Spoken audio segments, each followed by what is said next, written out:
Mirëmëngjesi dhe përshëndetje të gjithëve.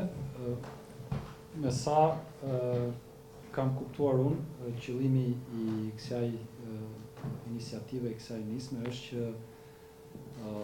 të bëj bashkë në radhë të parë të gjithë aktorët jo institucional dhe jo politik në kuadër të reformës zgjedhore dhe pra sa do ta ketë mundësinë kjo iniciativë të shtyjë përpara këtë proces. Besoj edhe ju vetë që jeni iniciatorët e këtij veprimi. Nuk besoj se ushqeni iluzioni që kjo gjë do të eci kaq mirë saq ju e keni projektuar në mendjen tuaj apo qoftë edhe në dokumentat tuaj. Sepse në fund të fundit reforma zgjedhore është një reformë me interesa të mëdha politike dhe padyshim që partitë politike janë ato që kanë interesa të mëdha dhe janë aktorët kryesorë qoftë për shkak të kushtetutës, ligjit që do të vendosin në fund të fundit. Por thënë këtë, kjo nuk ju bën as ju, po dhe aktorët e tjerë jo politik dhe jo institucional të demotivojnë dhe të dekurajojnë për të ecur në atë çfarë ju keni menduar. Është me rëndësi që të ketë një presion në kuptimin pozitiv, jo negativ të kësaj fjale, ndaj partive politike më së pari, por edhe ndaj kuvendit të Shqipërisë për të nxitur ato ndryshime të cilat ju, ne, po dhe të tjerë mendojnë që do duhet të bëhen në kodin zgjedhor, në kuadër të reformës. Si drejtues institucionit të KQZ-s, jam këtu për të, jo vetëm për të falendëruar për ftesën, por edhe për t'ju siguruar për gjithë angazhimin e institucionit të KQZ-s, vullnetin dhe dëshirin e këtij institucioni për të punuar së bashku me ju. Në ditët në vijim, në javën në vijim, KQZ mirëpret një takim me ju në rastin konkret, por dhe me çdo tjetër të interesuar të shoqërisë civile, për të diskutuar çështje të cilat të paktën në pikëvështrimin e Komisionit Qendror të Zgjedhjeve ka nevojë për t'u adresuar në kuadër të reformës zgjedhore. Më lejoni që në një lloj reciprociteti të asaj çfarë ju bëni kundrejt KQZ-s, pra duke e monitoruar, duke e këshilluar, duke i treguar se çfarë do duhet të bëhet mirë në formë dhe në përmbajtje në kuadër të procesit zgjedhor. T'ju jap një këshill nëse më lejoni. Është mirë sepse pse po e them këtë? Çfarë do ta them në vijim? Është mirë që të gjithë aktorët e shoqërisë civile, te çdo interesi apo qoftë edhe pëlqyeshmëria apo dhe afilacioni, të bëhen bashkë dhe të diskutojnë bashkërisht mbi atë se çfarë ka nevojë të përmirësohet në gjithë korpusin e sistemit tonë zgjedhor.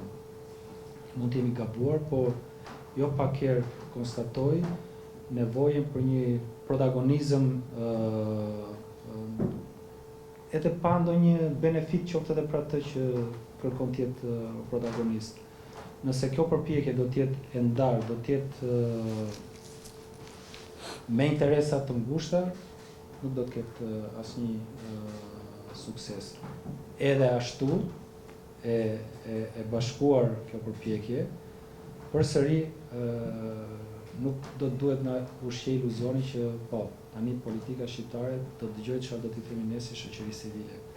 Por nëse ka 20 përbashkët dhe ne merrem shumë me përmbajtjen se kush e tha, kujt ishte ideja, jo po ky e tha këtë ide, ai tjetri tha këtë tjetër, vetëm kështu ne, pra duke evituar protagonizmin dhe individualizmin e gjithë secilit për aktorëve, mund të bëjmë diçka, ose ju mund të bëni diçka.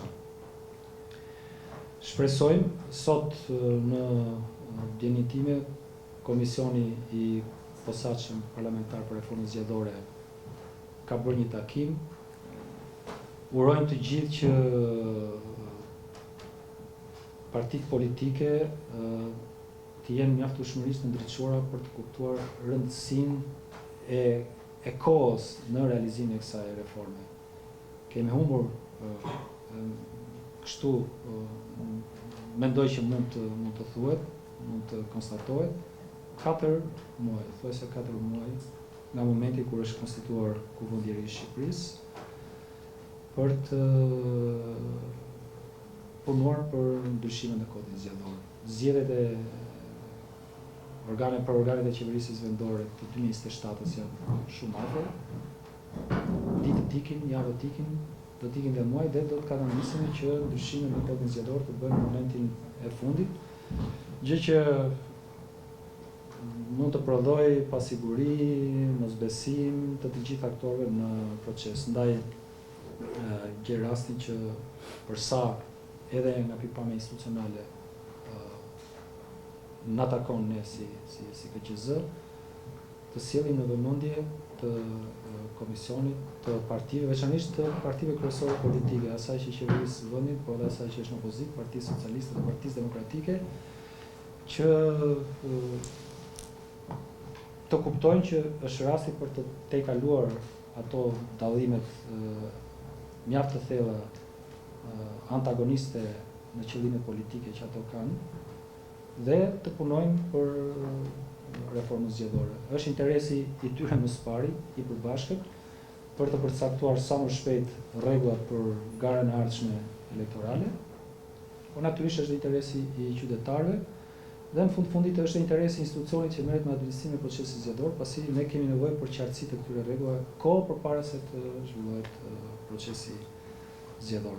Për ta përfunduar, rikonfirmoj edhe një herë gatishmërinë e institucionit të KQZ-s për të punuar me ju, dhe pse jo nëse do të jetë rasti për të patur një produkt përbashkët, por me kushtin që të gjithë aktorët e shoqërisë civile të jenë bashkë, që logo e gjithë secilit, por përfshi këtu dhe logon e Komisionit Qendror të Zgjedhjeve,